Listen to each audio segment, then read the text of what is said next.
Anyone up for a little reiteration? Well, if not, too bad, because that's how this episode starts. The two engines to first work on the narrow gauge line led by Top Hat was Rheneas and Skarloey. Both have been there for quite some time. And it's because the lines were run by only these two, which is why everyone knew them so well. However, with that, there was always a catch for that kind of situation. The engines will never let their passengers down, but they are old and they tire more easily. Their drivers understood this and they spoke kindly to them. The manager is sending 2 more engines to help us run the line. I wonder who those two could possibly be. Since we are all caught up, we are going to have even more new characters to introduce, right? Rheneas and Skarloey were certainly looking forward to it as well. Except my prediction was completely wrong. The 2 additions to the line were in fact Stuart and Falcon, who were then renamed Peter Sam and Sir Handel. So as much as I've enjoyed these stories, I'm beginning to see real issues here in storytelling. We're now back in time again. Sir Handel was about as disappointed as I am. What a small shed, grunted Sir Handel. This won't do at all. What's that rubbish? Shh, said Peter Sam. That's Skarloey. He's famous. I'm sorry, Skarloey, but he's quite nice, really.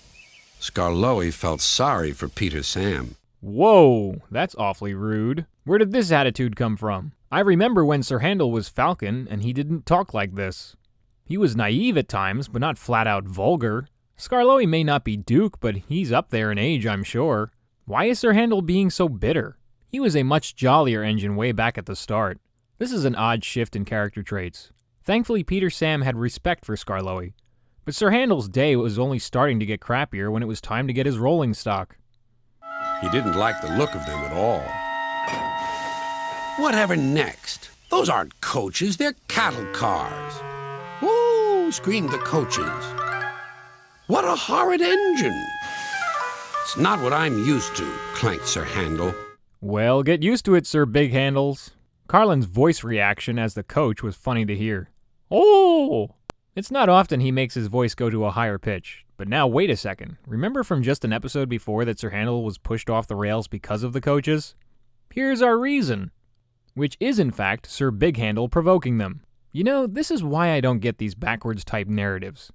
Was telling it in this order supposed to be insightful to us? Like, now I know why the coaches bashed him. Telling it the other way around works too, and I think with better flow. However, stepping aside from that, there is an exchange coming up that's quite comical. I've heard of you. You're an express engine. So am I. But I'm used to new coaches, not these cattle cars. Do you have new coaches? I see you do. We must have a chat. Sorry I can't stop. We must keep time, you know. Gordon was speechless. Oh, Gordon.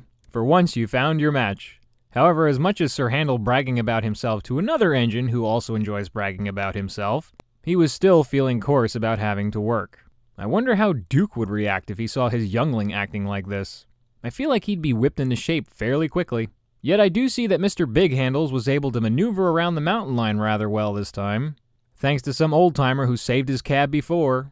The next job he had to do was dealing with actual trucks. Cars, snorted Sir Handel. Cars. I won't. So there. Sir Handel was about to cause a great deal of trouble. Told you, said Sir Handel. Another great line from Carlin. Cars. So of course, now that Sir Handel was derailed, whether or not that was actually his fault, he had to be put back in his place. Physically and verbally. Why verbally? Because Top Hat had heard about Mr. Big Handel's actions and decided he needed to have a few words with the engine. And right after that, like many other engines, they did not play any more games.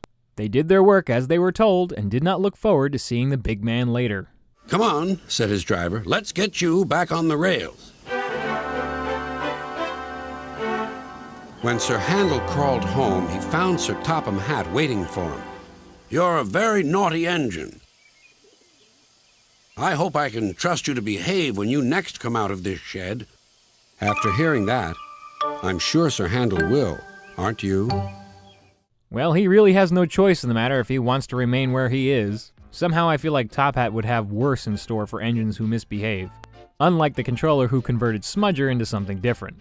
For overall story, it's okay, but there are some glaring continuity issues on display that contradict previous stories.